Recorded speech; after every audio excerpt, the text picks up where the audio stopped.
চ্যানেলটি সাবস্ক্রাইব করে পাশে থাকা বেল বাটনটি প্রেস করে দেবেন নতুন ভিডিও পাওয়ার জন্য।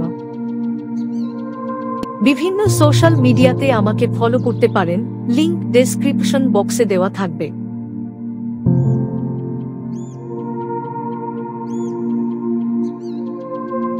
ভারতীয় সংবিধানের ৪৩ নম্বর ধারা একটি গুরুত্বপূর্ণ দিকনির্দেশনামূলক রাষ্ট্রনীতি, directive principal of state policy, যা অধ্যায় আইভি এর অন্তর্ভুক্ত। এই ধারা রাষ্ট্রকে শ্রমজীবী মানুষের অর্থনৈতিক সুরক্ষা, কাজের ন্যায্যতা এবং জীবিকার মর্যাদা নিশ্চিত করার নির্দেশ দেয়। ধারা ৪৩ শ্রমজীবী মানুষের জন্য জীবিকার উপযুক্ত পরিস্থিতি এবং সহযোগিতার ভিত্তিতে শিল্পোন্নয়ন।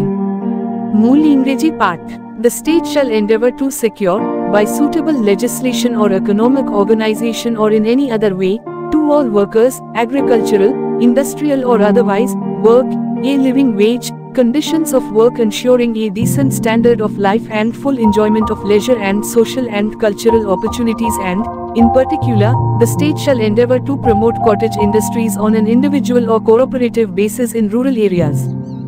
বাংলা ভাষায় ব্যাখ্যা: ধারা ৪৩ অনুযায়ী রাষ্ট্রের উচিত সকল শ্রমিকের জন্য কাজের সুযোগ নিশ্চিত করা, হোক সে কৃষি, শিল্প বা অন্য কোনো খাতে।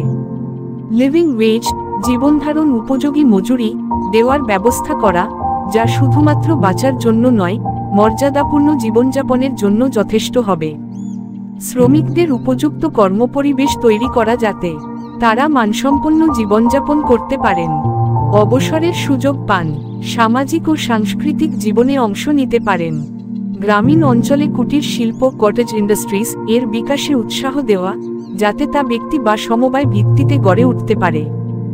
ধারাটির উদ্দেশ্য: শ্রমিক শ্রেণীর অর্থনৈতিক সুরক্ষা নিশ্চিত করা, রাষ্ট্রের উন্নয়নের পাশাপাশি সমাজে ন্যায্যতা ও সামাজিক কল্যাণ কায়েম করা, গ্রামীণ কর্মসংস্থান ও স্থানীয় শিল্পের প্রসারে উৎসাহিত করা। আইনগত প্রয়োগ: যদিও ধারা ৪৩ বাধ্যতামূলক নয়, এর ভিত্তিতে অনেক গুরুত্বপূর্ণ সামাজিক ও শ্রমনীতি প্রণয়ন হয়েছে। মিনিমাম ওয়েজেস অ্যাক্ট ১৯৪৮, ন্যূনতম মজুরি নির্ধারণ।